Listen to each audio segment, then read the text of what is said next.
Assalamualaikum warahmatullahi wabarakatuh. Perkenalkan, nama saya Ayu Surya Fidausi dengan NPM 253100020. Di sini saya akan menjelaskan sebagai bentuk video dari pelengkap OTS mata kuliah Psikologi Pendidikan Matematika. Soal yang pertama, seorang siswa memiliki motivasi tinggi dalam belajar matematika, tetapi menunjukkan sikap negatif dalam menghadapi soal cerita.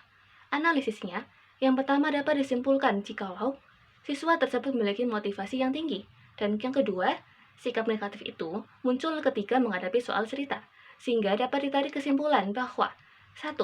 Itu bukanlah contoh dari math anxiety dikarenakan siswa sudah memiliki motivasi yang tinggi dalam belajar matematika. Yang kedua, siswa tersebut kemungkinan memiliki kesulitan dalam literasi itu sendiri, bisa karena memiliki minat literasi yang rendah, ataupun kesulitan dalam menentukan bagian penting ataupun membayangkan apa yang diinginkan atau apa yang ada dalam soal cerita tersebut. Yang kedua, apakah sikap negatif itu dapat mempengaruhi hasil belajar meskipun motivasinya tinggi? Jawabannya iya, karena sikap negatif itu membuat sikap malas, bosan terhadap soal cerita.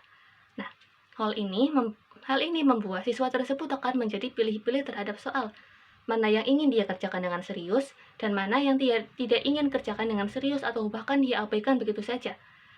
Atau mungkin karena kesulitan itulah, dan dia tidak ingin mencoba berbagai hal yang baru, ataupun dia pun sudah merasa jenuh dengan soal itu. Hal ini membuat dia akan kesulitan dalam memproses informasi baru, ataupun bisa dibilang kemampuannya dalam memahami suatu hal akan menurun. Hal ini memperlambat proses belajarnya sehingga bisa dibilang membuang-buang waktu. Waktu yang seharusnya bisa dia gunakan untuk mempelajari ilmu lain dihabiskan karena hal-hal yang sulit, karena hal-hal yang dia anggap sulit karena sikap negatifnya. Nah, kemudian untuk soal yang kedua, seorang siswa mengalami kesulitan belajar matematika karena faktor eksternal berupa lingkungan keluarga yang kurang mendukung.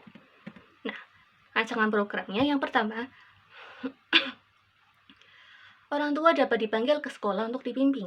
Nah, hal ini membuat orang tua dapat mengerti bagaimana cara anaknya untuk dapat belajar dengan lebih serius, bagaimana cara untuk memaksimalkan potensi belajarnya, dan bagaimana lingkungan yang sebenarnya cocok untuk meningkatkan kemampuannya tersebut. Nah, selain itu, peran guru juga dapat memberikan berbagai soal kepada murid sehingga murid itu dapat mencoba untuk belajar lagi dan lagi. Soal yang akan diberikan memiliki tingkat kesulitan yang rendah, sehingga sebagian besar siswa akan mampu mengerjakannya dengan mudah. Namun siswa dengan yang kesulitan belajar dikarenakan lingkungan keluarganya yang tidak mendukung, mau tidak mau harus memaksakan dirinya sehingga dapat menghilangkan kemungkinan munculnya sikap malas yang diakibatkan oleh lingkungan yang tidak mendukung. Nah, bagaimana untuk memastikan agar siswa tersebut dapat benar-benar belajar? Nah, dalam hal ini, saya akan memanfaatkan bagaimana sikap seorang siswa yang memiliki ego yang tinggi. Jika teman-temannya mampu mengerjakannya, dan jika teman-temannya mampu memperoleh nilai yang sempurna, bagaimana bisa dia tidak memperolehnya? Selain itu, guru juga dapat memberikan sebuah hadiah untuk anak-anak yang memiliki nilai sempurna. Dengan begitu, egonya akan akan memotivasinya untuk belajar lebih dan lebih lagi. Nah, cara-caranya, tujuan, langkah-langkah, dan indikator keberhasilannya. Yang pertama, tujuannya yaitu mengatasi kesulitan belajar, memperbaiki lingkungan keluarga, dan meningkatkan motivasi belajar siswa. Langkah-langkahnya, yang pertama, mengumpulkan orang tua untuk dibimbing, dan kemudian mengobservasi lingkungan sekolah untuk menentukan lingkungan seperti apa yang bagus untuk meningkatkan kemampuan belajar anak-anaknya. Yang kedua, guru dapat memberikan beberapa soal untuk dikerjakan di rumah dengan tingkat kesulitan soal yang rendah. Yang ketiga, guru menjanjikan untuk memberikan hadiah berupa aksesoris atau semacamnya, bisa berupa stiker atau mungkin makanan ringan, jajan-jajan yang anak-anak sukai. Kemudian yang keempat, tugas yang serupa akan terus diberikan secara rutin. Nah, indikatornya yaitu siswa tersebut akan memperoleh nilai sempurna walaupun tidak pada tugas pertamanya. Maksudnya, seperti yang dijelaskan pada poin keempat pada langkah-langkah, tugas serupa akan diberikan secara rutin. Nah, oleh karena itu, jika pada tugas yang pertama, murid tersebut belum bisa mengerjakan tugasnya dengan maksimal karena lingkungan keluarganya masih tidak cukup mendukung. Maka pada tugas yang kedua, apakah ada peningkatan? Kemudian tugas yang berikutnya akan diberikan terus sampai nilai yang sempurna diperoleh. Nah, dengan hal ini, guru dapat memantau apakah lingkungan keluarganya sudah cukup mendukung, apakah siswa tersebut sudah menemukan cara untuk belajar dengan lebih maksimal, ataukah belum. Jika belum, maka orang tua dapat kembali dibawa ke sekolah untuk dibimbing kembali. Dengan hal ini, guru dapat mengawasi, dapat mengetahui bagaimana perkembangan siswa serta bagaimana perkembangan lingkungan belajar di rumahnya. Kemudian, untuk soal yang ketiga, mengenai penelitian bahwa ditemukan math anxiety dapat menurunkan kemampuan pemecah masalah siswa. Evaluasinya, sebenarnya math anxiety ini bisa dibilang sejalan ataupun memiliki inti yang sama dengan salah satu teori, yaitu cognitive load theory. Nah, dalam teori ini dijelaskan bahwa otak manusia hanya mampu memproses suatu hal dalam batas tertentu, sehingga jika diberikan terlalu banyak informasi sekaligus dapat menjadi kewalahan dan mengakibatkan penurunan kemampuan otak dalam proses suatu hal. Nah, dalam anxiety, informasi berlebihan ini diartikan sebagai emosinya, rasa cemasnya, rasa takut akan gagalnya, kurangnya rasa percaya dirinya. Nah, perasaan-perasaan negatif itu memenuhi otaknya sehingga dia pun akan kesulitan untuk memahami suatu masalah yang disajikan dalam bentuk soal matematika tersebut.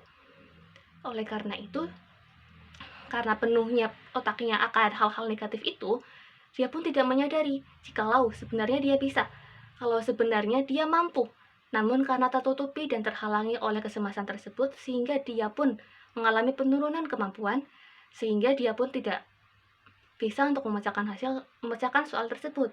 Nah, hal ini mengakibatkan dia dapat mendapatkan nilai yang buruk, dan dari hasil yang buruk itu dia pun akan merasakan lebih banyak kecemasan, lebih banyak kurangnya percaya diri, dan lebih banyaknya ketakutan. Nah, sehingga kecemasan, rasa takut, dan lainnya ini dapat menyebabkan math anxiety yang dideritanya akan menjadi lebih parah lagi. Dan kemudian itu pun terus berulang, math anxiety yang semakin parah, dia makin cemas, nilainya semakin buruk, dari nilai buruk itu kecemasannya bertambah lagi, sehingga itu pun akan terus membentuk suatu siklus yang tiada henti. Kemudian soal berikutnya, dari math anxiety tersebut, intervensi berupa latihan relaksasi apakah lebih efektif dibandingkan penggunaan media pembelajaran interaktif? Nah, perlu kita ketahui dahulu, jika penggunaan media pembelajaran interaktif itu dilakukan untuk mengatasi dan meningkatkan motivasi siswa, sedangkan latihan relaksasi itu untuk mengurangi stres dan kecemasan. Jika yang diinginkan adalah untuk mengatasi math anxiety secara total, maka penggunaan media pembelajaran interaktif jauh lebih efektif, dikarenakan pada latihan relaksasi, siswa memang akan mengurangi tingkat kecemasan dan stres mereka. Namun jika kembali dihadapkan dengan soal matematika, maka kecemasan itu pun akan kembali. Sehingga, iya, memang benar, latihan relaksasi itu dapat menurunkan stres siswa, dapat menurunkan kecemasan siswa. Namun, latihan relaksasi itu tidak dapat mengurangi ataupun menghilangkan math anxiety secara sepenuhnya. Kemudian soal yang 4, soal terakhir. Seorang guru menemukan bahwa sebagian siswa salah memahami konsep luas segitiga dengan menganggap rumusnya adalah alas ditambah tinggi. Nah, kesalahan tersebut itu termasuk miskonsepsi atau diskalkulia. Soal yang pertama mengenai hal itu. Kesalahan tersebut merupakan miskonsepsi, karena kesalahannya terletak pada rumus, bukan pada masalah matematika dasarnya. Nah, alasan logisnya, yang pertama, miskonsepsi itu pada dasarnya pemahaman atau konsep yang salah mengenai suatu ide atau fakta yang terjadi karena pengalaman sebelumnya ataupun kesalahan dalam proses belajar. Sedangkan diskalkulia itu gangguan belajar yang mempengaruhi kemampuan seseorang dalam memahami, mempelajari, dan memproses informasi. Secara singkatnya mungkin akan sama, namun perbedaannya yaitu pada diskalkulia, hal itu tuh disebabkan karena gangguan pada sistem sarafnya. Bisa karena faktor genetik, ataupun cedera-cedera, ataupun mungkin lahir prematur. sedangkan miskonsepsi itu kesalahan pada proses belajarnya. Kenapa? Lalu kenapa hal ini saya katakan merupakan miskonsepsi? Karena pada diskalkulia, kesulitannya itu pada tingkat dasar, mengenai penjumlahan, pengurangan, atau perkalian. Sedangkan pada kasus yang diberikan, kesalahannya itu pada rumus, sehingga tingkatannya itu bukan lagi tingkat dasar. Sehingga ini disebut miskonsepsi. Kalau diskalkulia bagaimana? Kalau diskalkulia, maka kesulitannya, kesalahannya malah masih paling dasar. Menentukan mana yang luas, mana asalnya, mana tingginya, bagaimana cara mencari alas atau tingginya, itu baru kemungkinan masuk pada diskalkulia. Sekian dari saya. Wassalamualaikum warahmatullahi wabarakatuh.